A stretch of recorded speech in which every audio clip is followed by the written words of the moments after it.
Gagawa ko ng plate. Gagawa screen. Ilan to? 120 ba? 130? 120 to, di ba? 120 mesh. Silkscreen. Ito, silkscreen.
Okay guys, pinapatuyo ko yung screen.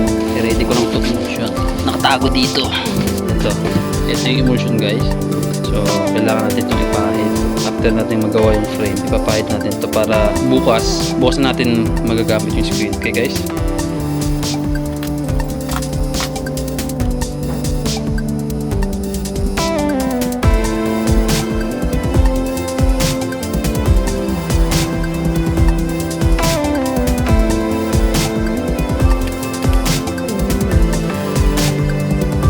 Okay, ready na ako. Okay, prepare lang natin. Medyo madumi dito guys. Okay lang, sanayan lang yan. Okay. Oh, sandot siya. Pwede ito. Okay, so ready na guys. So ang procedure ganito. Kailangan kasi madilim yung lugar, madilim yung area. So kailangan hindi natin makikita kasi madilim. So ang gagawin, ito, emulsion, i-fill lang natin to. Bali ito yung scoop natin. So yung karga ng emulsion dito, ilalagay natin dito para kapag pinahid natin dito, ganyan, hanggang sa bumaba and then itataas natin. Isang beses lang. Ganon. Ganon. Dapat isang beses lang. Kasi kapag dinalaw mo yun, mahirapan ka na kapag natuyo siya. At kapag niluto mo na siya, mahirapan ka nang tanggalin yung ipiprint mo. So, kailangan isang beses lang. Kailangan isang beses lang siya para hindi ka mahirapan sa kapag spray. Okay? So, ito, gamit ko naman to kapag natapos na ako at may sobra dito, ilalagay ko siya tapos i-scoop ko lang siya to. Ito ginagamit ko para pahid. Para matanggal lahat ng emulsion. Okay? So, ganun guys. So, i-ready ko na para malagay ko na emulsion. Bukas makikita nyo kung paano yung emulsion niya, okay? Okay guys, ganda dapat kadilim kung nakikita nyo. Pero may konting ilaw ako, yun. May konting ilaw ako. So, ganyan dapat kadilim. Or mas madilim pa kung mas maganda. Yan, ganyan dapat kadilim, okay? So, kailangan natin ipapahid lang.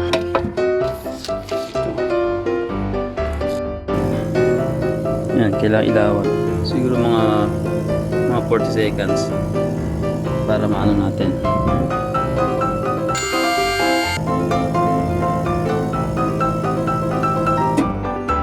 Okay.